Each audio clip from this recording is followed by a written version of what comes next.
வணக்கம். ஸோ இன்னைக்கு ஹிந்து நியூஸ் பேப்பர்ல என்ன இம்பார்ட்டன்ட் நியூஸஸ் இருக்கு அப்படின்னு சொல்லி பார்ப்போம். ஸோ ஃபர்ஸ்ட் வந்து பாத்தீங்கன்னா simplified two rate GST structure gets group of ministers nod அப்படின்னு சொல்லி கொடுத்துருக்காங்க. ஜிஓஎம் அப்படின்னா குரூப் ஆஃப் மினிஸ்டர்ஸ். ஓகேவா? ஸோ இனிஷியலி பாத்தீங்கன்னா நமக்கு கவர்மெண்ட் வந்து இந்த மாதிரி ஜிஎஸ்டி டாக்ஸ் லேபை வந்து கம்மி பண்ண போறோம் அப்படின்னு சொல்லி சொல்லியிருக்காங்க. 5%. அடுத்ததா பாத்தீங்கன்னா 12%, 18%, 28% இருக்கிறத 28 அண்ட் 12 கேன்சல் பண்ணிட்டு 12 இருக்கிறது எல்லாமே 5% ஆகும், 28 இருக்கிறது எல்லாத்தையுமே 18% ஆகும் சேஞ்ச் பண்ண போறோம் அப்படிங்கிற ஒரு ப்ரொபோசல் கொடுத்துருக்காங்க. இந்த ப்ரொபோசல் அடுத்ததா நெக்ஸ்ட் ஸ்டெப்பா குரூப் ஆஃப் மினிஸ்டர்ஸோட டிஸ்கஷனுக்கு போயிருக்கு. ஸோ குரூப் ஆஃப் மினிஸ்டர்ஸ் என்ன சொல்லியிருக்காங்கன்னா அக்செப்டன்ஸை வந்து கொடுத்துட்டாங்க. இந்த ப்ரொபோசல் அடுத்து எங்க போக போகுது அப்படின்னா ஜிஎஸ்டி கவுன்சிலுக்கு போகும். அங்கதான் எல்லா மாநில முதல் நிதியமைச்சர்கள், அந்த ஜிஎஸ்டி கவுன்சிலோட ரெப்ரசன்டேட்டிவ்ஸ் பிளஸ் பினான்ஸ் மினிஸ்ட்ரி எல்லாருமே வந்து இதை டிஸ்கஸ் பண்ணுவாங்க. டிஸ்கஸ் பண்ணி சென்ட்ரல் கவர்மெண்ட்டுக்கு எவ்வளவு ரெவன்யூ லாஸ் இருக்க போகுது, ஸ்டேட் கவர்மெண்ட்டுக்கு ஜிஎஸ்டி இந்த மாதிரி கம்மி பண்றதுனால எவ்வளவு ரெவன்யூ லாஸ் இருக்க போகுது, அதனால மத்திய அரசாங்கம் ஏதாவது காம்பன்சேஷன் கொடுப்பாங்களா, இந்த மாதிரியான விஷயங்களை டிஸ்கஸ் பண்ண போறாங்க GST council. GST council meeting அடுத்த மாசம் செப்டம்பர் மாசம் நடக்க போகுது.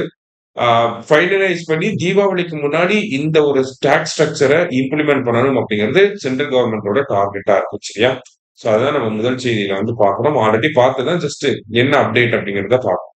அடுத்தது chief ministers breakfast scheme set to cover state aided schools in urban areas அப்படின்னு சொல்லி கொடுத்துருவாங்க. சோ முதல்ல இந்த மதிய உணவு திட்டம், காலை உணவு திட்டம் அப்படிங்கிறது முதல்ல எப்போ வந்திருக்குன்னா 2022ல மதுரையில பைலட் ப்ராஜெக்டா வந்து ஆரம்பிச்சிருப்பாங்க. அதுக்கப்புறமா மார்ச் 2023ல என்ன பண்ணிருப்பாங்கன்னா கவர்மெண்ட் ஸ்கூல்ஸ் எல்லாத்துக்குமே அதை இம்ப்ளிமெண்ட் பண்ணிருப்பாங்க. சரிங்களா?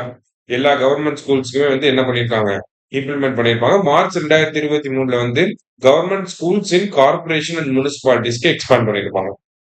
அடுத்தது 2023 ஆகஸ்ட்ல என்ன பண்ணிருப்பாங்கன்னா அதே திட்டத்தை government primary schools in state, அதாவது all government primary schools in the state, ஓகேவா, எல்லா ஸ்கூல்ஸுக்குமே இம்ப்ளிமெண்ட் பண்ணிருப்பாங்க. அதுக்கப்புறம் தான் வந்து ஸ்டேட் எய்டட் ஸ்கூல்ஸ்க்கு வந்து கொண்டு வந்திருப்பாங்க, கவர்மெண்ட் எய்டட் ஸ்கூல்ஸ்க்கு வந்து கொண்டு வந்திருப்பாங்க.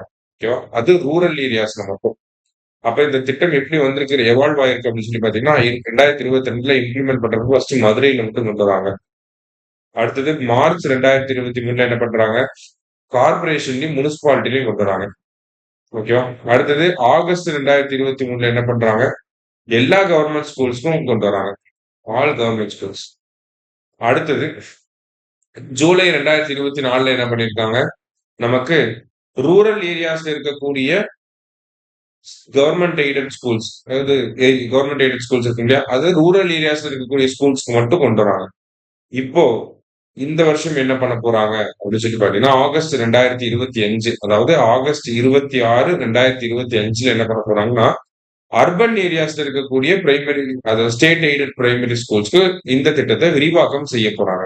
ஓகேவா? எத்தனை கட்டங்களா இந்த திட்டத்தை விரிவாக்கம் பண்றாங்க, 1 2 3 4 5th ஃபேஸா இந்த திட்டம் விரிவாக்கம் செய்யப்படுது. ஆகஸ்ட் 26, 2025ல ஸ்டேட் எய்டட் பிரைமரி ஸ்கூல்ஸ்க்கு இந்த திட்டத்தை கொண்டு வர போறாங்க. சரியா?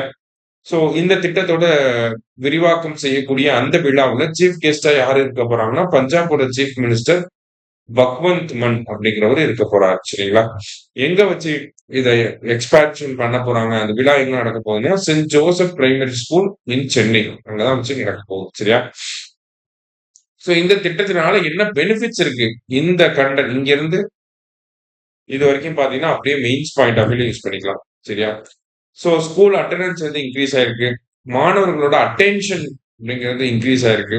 அதே மாதிரி பாத்தீங்கன்னா மார்பிடிட்டி ரேட் அப்படிங்கிறது கம்மியாயிருக்கு, மாணவர்கள் மத்தியில மார்பிடிட்டி ரேட் அப்படிங்கிறது கம்மியாயிருக்கு. அதே மாதிரி ஹாஸ்பிட்டல் அட்மிஷன் அப்படிங்கிறது கிட்டத்தட்ட 63% வந்து கம்மியாயிருக்கு. ஸ்கூல் குழந்தைகள், பிரைமரி ஸ்கூல் படிக்கக்கூடிய அந்த 5வது வகுப்பு வரைக்கும் படிக்கக்கூடியவங்க மத்தியில ஹாஸ்பிட்டல்ல போய் அட்மிட் ஆகுதுங்கிறது 63% கம்மியாயிருக்கு, 63.2% டிக்ளைன். சரியா? அதே மாதிரி பாத்தீங்கன்னா சீரியஸ் இல்னஸ், ரொம்ப பெரிய நோய்கள் வந்து அவங்களுக்கு வரதில்ல. அந்த சீரியஸ் இல்னஸ் அப்படிங்கிறதும் கிட்டத்தட்ட 70% வந்து ரிடக்ஷன் ஆயிருக்கு, கம்மியாயிருக்கு அப்படின்னு சொல்லி கொடுத்து, சீரியஸ் இல்னஸ் அப்படிங்கிறது 70% கம்மியாயிருக்கு அப்படின்னு சொல்லியிருக்காங்க. அதே மாதிரி ஸ்டேட் பிளானிங் கமிஷன் இந்த திட்டத்தை பத்தி ஸ்டடி பண்ணி அவங்க என்னெல்லாம் கொடுத்திருக்காங்க, அவங்களோட எவாலுவேஷன் எப்படி இருக்கு அப்படின்னு சொல்லி பாத்தீங்கன்னா, நமக்கு வந்து